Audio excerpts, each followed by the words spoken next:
نکلی نہیں باہر تو ختم ہو گئی تمہاری زندگی، اور سانس نکلی اندر لے نہیں پا رہے ہو، یہاں پر بھی زندگی ختم۔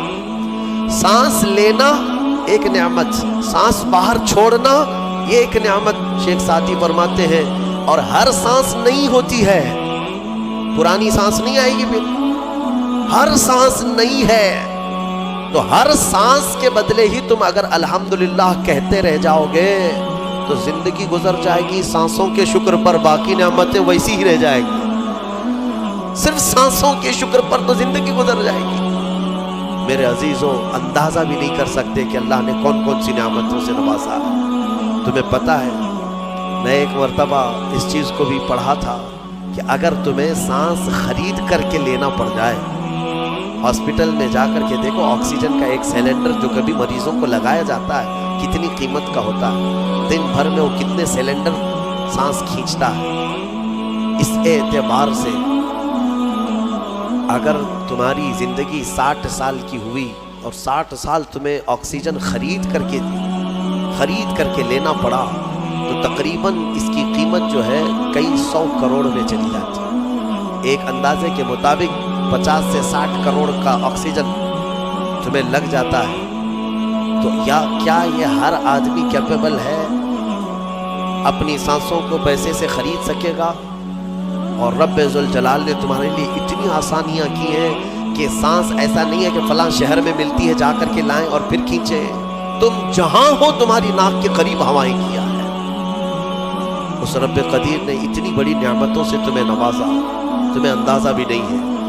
اور اسی لیے رب تعالیٰ فرماتا ہے فَبِأَيِّ آلَاءِ رَبِّكُمَا تُكَذِّبَانِ، تم میری کون کون سی نعمتوں کو جھٹلاؤ۔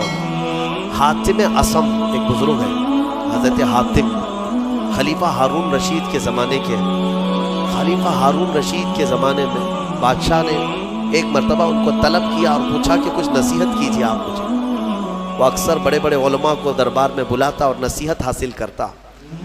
حضرت حاتم اصم رضی اللہ تعالیٰ عنہ نے بادشاہ سے ایک سوال کیا کہ ہارون، اگر تمہارے ساتھ ایسا ہو جائے زندگی میں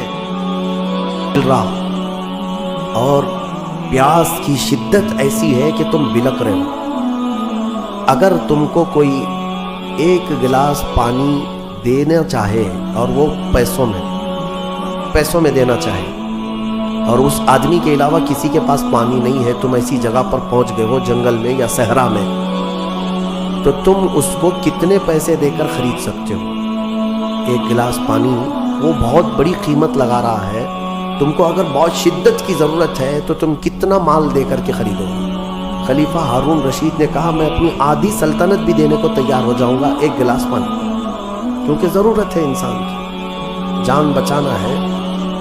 تو حاتم اصم نے کہا ٹھیک ہے، تمہیں پانی تو مل گیا، کبھی ایسا ہوا تمہاری زندگی میں تم نے پانی تو پی لیا، پیٹ بھر کر پی لیا، پیٹ بھر کر کے، لیکن پانی اب نکلتا نہیں ہے، باہر نہیں نکلتا پانی، کوئی صورت ہی نہیں ہے کہ تمہارا پانی باہر آئے، پیشاب بند ہو چکا ہے۔ کوئی ایک حکیم ایسا ہے جو تم سے یہ کہے کہ میں تیرے پیٹ کا پانی باہر نکال دوں گا تو تو اسے کتنی قیمت دے گا؟ ہارون رشید نے کہا اس کو بھی میں اپنی آدھی سلطنت دے دوں گا، میرا پانی نکال دوں گا۔ تو حضرت حاتم اصم نے فرمایا ہارون، تیری پوری سلطنت کی قیمت ایک گلاس پانی کے برابر ہے، اگر نہ ملے تو آدھی سلطنت اور مل جائے نکالنے کے لیے آدھی سلطنت، تو سوچ وہ رب ذوالجلال بغیر کسی قیمت کے روز تجھے پلاتا بھی ہے اور روز تیرے سے نکالتا بھی ہے، کتنی بڑی نعمت ہے تیرے لیے۔ میرے عزیزوں، میں آپ کو ایک چیز بتاتا ہوں، میرے آقا صلی اللہ تعالیٰ علیہ وسلم نے اپنی امت کو سب سے زیادہ اگر دعائیں سکھائی ہیں تو وہ شکر کی دعائیں تلاش کر لینا۔ یہ میرے مطالعے کے اعتبار سے میں آپ کو بتا رہا ہوں، آپ روزمرہ کی زندگی جو چیز بھی کرتے ہیں اس میں اللہ کا شکر ہے۔ میرے آقا نے سکھایا، آپ کھانا کھانے کے لیے بیٹھ رہے بسم اللہ پڑھ کر کے شروع کیے، کھانا ختم ہونے کے بعد میرے آقا نے سکھایا ہے الحمدللہ الذی اطعمنا وسقانا وکفانا وجعلنا من المسلمین۔ کیا ہے؟ تمام تعریفیں اس اللہ کے لیے، شکر ہے اس مولا کا جس نے ہمیں کھلایا پلایا اور ہمیں ہدایت دیا اور مسلمان بنایا۔ کھانے کے بعد بھی میرے آقا نے یہی سکھایا، کھانے کے بعد تمہیں کرنا کیا ہے؟ یہی ہے۔ اچھا، اور نیند لگ رہی ہے، سونے کے وقت کہا بسم اللہ پڑھ کر کے سو جاؤ، لیکن سو کر کے اٹھتے ہو اگر نیند کھلتی ہے تو میرے آقا فرماتے ہیں یہ پڑھو الحمدللہ الذی احیانا بعد ما اماتنا۔ الحمد سے ہی شروع ہے، تمام تعریفیں اس اللہ کے لیے جس نے ایک موت کے بعد مجھے دوبارہ اٹھایا ہے۔ آپ کیا سمجھتے ہیں؟ نیند جو ہے موت کی بہن ہے۔ اگر کوئی سویا مولا چاہے تو اس کی آخری نیند ہو سکتی ہے۔ بہت سارے ایسے ہیں جو سوئے اور پھر اٹھ ہی نہیں سکے۔ نیند کی حالت ایسی ہوتی ہے کہ وہ آدھی موت کے برابر ہے، اس کو خبر نہیں ہوتی، اسی میں وہ چلا بھی جا سکتا ہے۔ اور پھر جب تمہیں بیدار کرتا ہے مولا تو یہ نعمت ہے، بہت بڑی نعمت ہے کہ تمہیں موت کے منہ میں لے جا کر واپس لے آیا۔ جب بھی تم اٹھتے ہو میرے آقا نے فرمایا شکر بجا لا، شکر ہے اس اللہ کا، تمام تعریفیں اس اللہ کی۔ بعد ما اماتنا، احیانا بعد ما اماتنا، ہمیں موت دینے کے بعد دوبارہ اٹھایا ہے، اس اللہ کا شکر ہے۔ سو کے اٹھو تو الحمدللہ۔ اتنا ہی نہیں میرے عزیز، میرے آقا صلی اللہ تعالیٰ علیہ وسلم فرماتے ہیں کپڑا اگر پہن لیا تو بھی پڑھو الحمدللہ الذی کسانی ھذا۔ تمام تعریفیں اس اللہ کے لیے جس نے مجھے یہ جوڑا پہنایا۔ ہاں، ورنہ اگر مولا تعالیٰ نہ چاہے تو کسی جسم پر کپڑا بھی نہیں آئے گا۔ وہ روز تمہیں پہناتا ہے، تمہارے ستر کو چھپاتا ہے۔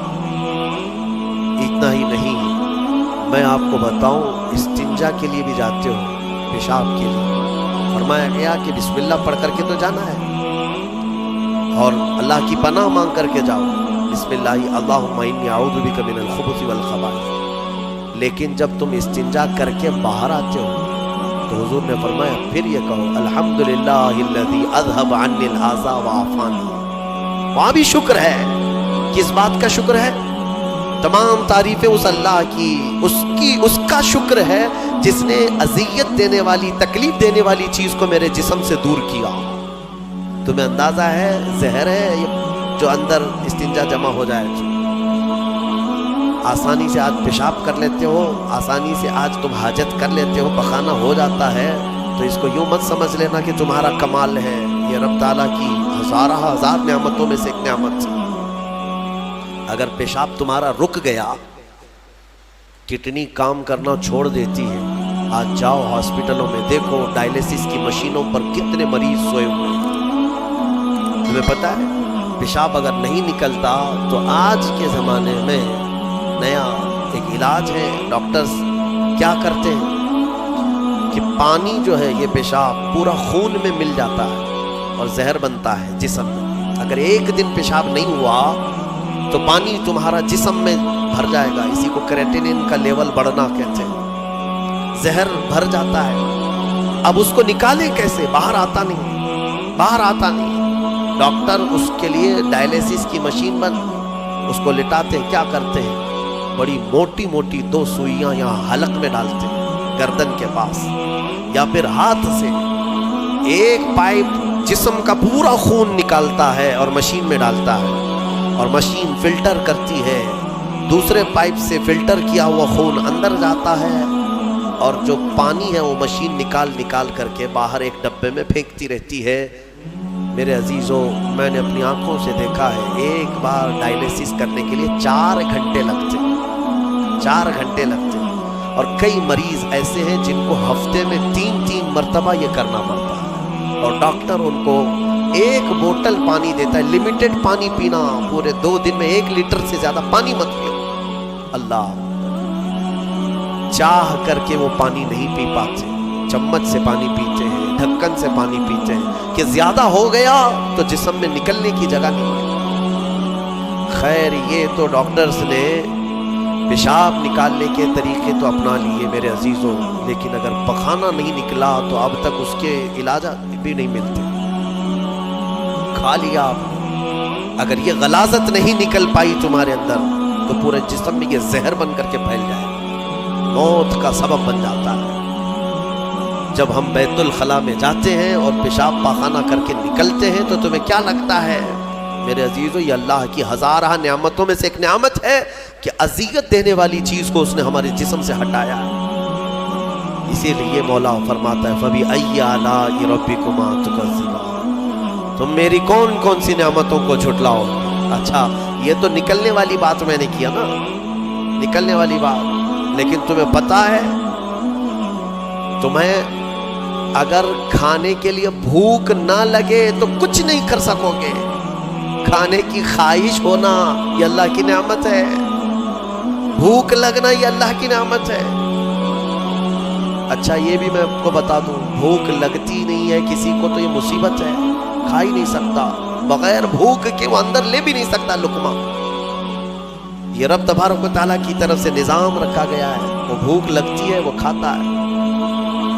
اور ایک بات میں بتا دوں، ایک بڑی بیماری ہے دنیا کی، بھوک تو بہت لگتی ہے، آدمی کھائے جاتا ہے لیکن پیٹ بھرتا نہیں، سیرابی نہیں ہوتی، شکم سیر نہیں ہوتا. یہ بیماری ہے ہیضے کی بیماری. اس بیماری میں حجاج بن یوسف مر گیا. ہاں بڑا گورنر تھا، جانتے ہیں بھوک اتنی لگتی تھی اس کو کہ ایک مرتبہ ایک گائے پوری ذبح کر کے بھون کر کے اس کو کھلائی گئی، پیٹ نہیں بھرا. خواہش ابھی بھی باقی ہے، بھوک ابھی بھی ہے، اور کچھ کھلا دو اور کچھ کھلا دو. اس کو پھر انڈے کھلائے گئے، مرغیاں کھلائی گئی، اتنا کھلایا گیا کہ پیٹ پھٹ گیا، پیٹ پھٹ گیا، زہریلا ہو گیا. آپ کو کیا میں بتاؤں، پیٹ 4 لقمے کھانے کے بعد، کسی کو 10 لقمے کھانے کے بعد ایسا لگتا ہے پیٹ بھر گیا، الحمدللہ پیٹ بھر گیا. یہ جو شکم سیر آپ کو لگتا ہے یہ اللہ کی نعمت ہے. کچھ لوگوں کو یہ بیماری ہے کہ تم ان کو 4 کلو بھی اندر کچھ ڈال دو تو یہاں کی جو چاہت ہے وہ نہیں جائے گی، خواہش نہیں ختم ہوگی. اسی طرح پیاس لگنا اللہ کی نعمت ہے، اور پیاس کا بجھ جانا یہ بھی نعمت ہے. سکرات کے وقت میں فرمایا گیا اگر ایک ندی پانی بھی اس کو پلایا جائے تو یہ حلق نہیں سوکھے گا، پیاس باقی رہے گی. اور پانی اور پانی اور پانی. تم اندازہ کر سکتے ہو 1 گلاس پانی پینے کے بعد اگر ٹھنڈک لگی، ہاں پیٹ بھر گیا، پیاس بجھ گئی، نعمت ہے اللہ کی یہ. اور ایک بیماری یہ ہے کہ اس کے اندر 1 بالٹی پانی بھی ڈال دیا جائے تو حلق نہیں سوکھتا، پیاس بجھتی نہیں ہے، پھر زبان چپکنے لگتی ہے، حلق سوکھنے لگتا ہے. یہ بیماری ہے. میرے عزیزوں میں تو صرف تمہارے جسم کی نعمتیں گنا رہا ہوں، تمہیں اندازہ بھی نہیں ہے. ابھی چند دنوں قبل میں نے اپنے بچوں کے سامنے بھی ایک بات عرض کیا تھا. میں 1-2 سال قبل شاید ایک مطالعے میں تھا، کسی چیز کی اسٹڈی میں، ایک نئی چیز میرے مطالعے پہ آئی تھی. ایک صاحب کئی دنوں سے وہ بیمار رہتے تھے. ان کو ہوتا کیا تھا، چلتے تھے تو اچانک ٹیڑھے ہو جائیں اور ایسا لگے کہ دیوار گر رہی ہے، روڈ پہ چلے تو ایسا لگے کہ یہ گاڑی میرے اوپر گرے گی. ہاں یہ ایک بیماری ہے. آپ وہ زمین پر کھڑے ہوتے ہیں، 2 پیروں سے کھڑے ہوتے ہیں نا، بیلنس کیسے رہتا ہے تمہارا؟ یہ چاہے موٹے ہو تگڑے ہو لیکن سیدھے تو کھڑے رہتے ہو. اور چلتے ہو تو کیا ایک طرف جھک جھک کے چلتے ہو، کبھی ادھر کبھی ادھر نہیں، ہوائیں چاہے جتنی بھی آئیں آپ سیدھے چلتے ہیں. یہ کون ہے جو تمہارے بیلنس کو مینٹین کیا ہوا ہے؟ صرف 2 ٹانگوں پر تمہارے پورے وزن کو کس نے قائم رکھا ہے؟ اگر تجربہ کرنا ہے تو مٹی کا ایک پتلا اس طرح سے چلا کر کے دکھاؤ، 2 ٹانگوں پر چلا کر کے دکھاؤ، بیلنس کون رکھے گا؟ ارے پتلے بھی اگر بنا کر کے کھڑا کرتے ہیں کہیں اسٹیچو تو انہیں گاڑ دیتے ہیں، کھڑا نہیں کر پائیں گے. اتنا تمہاری ہی وزن کے بار 80 کلو کا ایک پتلا بناؤ مٹی کا اور اس کو صرف پیروں پہ کھڑا کر کے دکھاؤ، نہیں کھڑا ہوگا، ہوا آئے گی گر جائے گا. تمہیں ہوا کیوں نہیں گراتی؟ کون ہے جو تمہیں برقرار رکھا ہوا؟ آپ کو میں بتاؤں تو حیرت ہوگی آپ کہ کون سی چیز مینٹین کرتی ہے. پتہ ہے آپ کو کون سی چیز تمہارے جسم کے اندر؟ نہ تمہارے ہاتھ نہ تمہارے پیر. اللہ اکبر، اللہ کی نعمتوں پر قربان جاؤ. ایک صاحب انہوں نے مجھ سے ملاقات کی تھی اور اپنی بیماری یہ بتائی تھی کہ ایسا لگتا ہے، تعویذ بھی کرائے، دعا بھی کرائے، وظیفے بھی کروائے، بہت ساری. ایک ماہر دانشور تھے، انہوں نے مجھ سے یہ کہا کہ مولانا مسئلہ یہ ہے کہ ہمارے دونوں کانوں کے بیچ میں ایک چھوٹا سا پارا، ایک قطرہ ہوتا ہے پارے کا، لکوڈ پارا دیکھیں آپ بی پی چیک کرنے کے وقت جو چڑھتا اترتا ہے مشینوں پہ، اس طرح کا ایک ہلکا سا ایک لکوڈ قطرہ ہمارے دونوں کانوں کے برابر بیچوں بیچ ہوتا ہے، اور وہ قطرہ ہے جو پورے بیلنس کو مینٹین کرتا ہے۔ وہ ایک قطرہ ہے، اگر اس قطرے کے اندر ذرا برابر بھی ادھر ادھر ہوا، وہ ایک طرف ہو گیا تو آدمی یوں چلنے لگ جائے گا، اگر وہ اس طرف ہو گیا قطرہ تو پھر آدمی اس طرف جھک جائے گا، اور یہ جلدی ہوتا نہیں ہے، وہ اتنا مضبوطی کے ساتھ پورے انسانوں کے جسموں کو سنبھالے رکھتا ہے۔ میرے عزیزوں، پھر میں پوچھتا ہوں فَبِأَيِّ آلَاءِ رَبِّكُمَا تُكَذِّبَانِ، تم اپنے رب کی کون کون سی نعمتوں کو جھٹلاؤ۔ اور ایک بات، عجیب عجیب چیزیں میں نے دیکھی، کبھی ہم غور نہیں کرتے نا اپنے جسم میں، اور اسی لیے میرا رحمان فرماتا ہے وَفِي أَنفُسِكُمْ أَفَلَا تُبْصِرُونَ، تمہاری ذات میں میری نشانیاں ہیں، تم دیکھتے نہیں؟ اللہ پوچھ رہا ہے، تمہاری اپنی ذات میں میری نشانیاں ہیں۔ محبوب الہی نظام الدین اولیاء رحمۃ اللہ تعالیٰ نے فرمایا، اللہ تبارک و تعالیٰ تک اگر پہنچنا چاہے بندہ تو صرف اس کی نسیں جو ہے نا، اس کی رگیں، یہی کافی ہیں اس کے لیے۔ ہاں میرے عزیزوں، آج بھی ڈاکٹرز یہ کہتے ہیں کہ تمہارے جسم کے اندر کی نسیں اگر کھول کر کے پھیلا دی جائیں تو 10,000 کلومیٹر تک پھیل جائیں گی، یعنی تقریباً ایک دنیا گھومنے کے برابر۔ اتنی نسیں تمہارے جسم کے اندر ہیں کہ اگر ان کو کھول کر کے پھیلا دیا جائے تو اتنی لمبی، کون ہے جو یہ سارا مینٹین کیا ہوا ہے، اور ہر نس میں وہ خون کو دوڑاتا ہے اور پھر واپس پہنچاتا ہے دل تک۔ ایک چیز میں جو کہہ رہا تھا وہ یہ ہے، عجیب سی چیز ہے، ایک صاحب نے فرمایا کہ ایک بیماری ہے کہ یہ ایک صاحب ہیں کہ ان کی آنکھوں کی پلک بند ہی نہیں ہوتی، اس پر تحقیق کی گئی۔ میرے عزیزوں، کتنی چھوٹی چیز لگتی ہے، آپ پلکیں جھپکاتے ہیں نا، آپ کے اختیار میں نہیں، اور بہت ہلکی سی ہے، یوں کیا بند ہوئی، یوں کیا کھول دیا، آنکھیں بند ہو رہی کھل رہی ہیں۔ آپ کو پتا ہے اس کے اندر کیا چیز ہے؟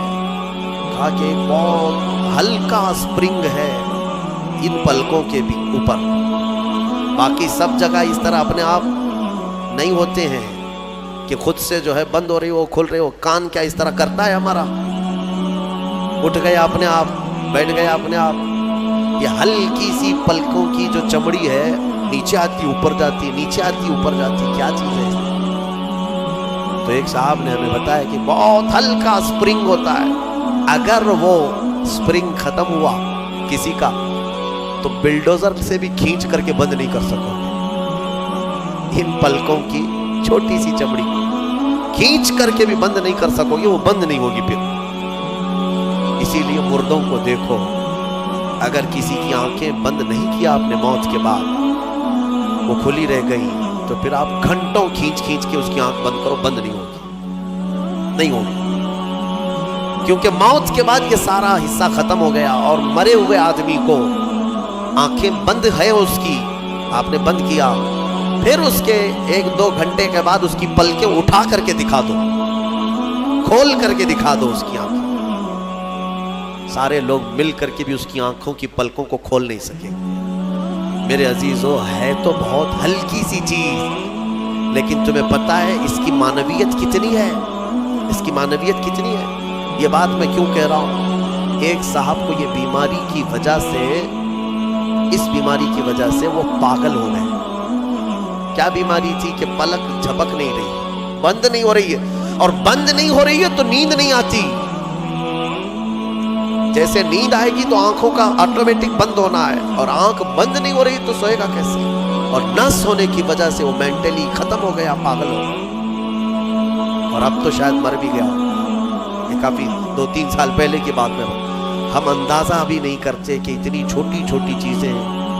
میرے عزیزوں، ہمارے بال جو جسم میں ہے، ایک رواں بھی اس کا بال کا، یہ اللہ کی نعمت ہے۔ آپ دیکھیں ایک بال بھی نکل گیا تو پھوڑی آ جاتی ہے، اس کی قیمت بتانے کے لیے کہ یہ یوں ہی اللہ نے نہیں دیا، تو یوں ہی نہیں، ایک خاتون کو میں نے دیکھا تھا، چھوٹی سی لڑکی تھی وہ، اس کے صرف یہ آنکھوں کے اوپر کی بھویں نہیں تھی اور بال کچھ بھی نہیں تھے، جس کی وجہ سے وہ اتنی ڈراؤنی لگتی تھی کہ بچے دیکھ کر کے بھاگ جاتے تھے، صرف یہ آنکھوں کے بال نہیں تھے اور وہ چہرہ چھپائے رہتی. بہت بڑی ٹیلنٹڈ بچی، پڑھنے میں لکھنے میں ساری چیزوں میں بہت اچھی، لیکن اس کی وجہ سے وہ چہرہ چھپائی رہتی.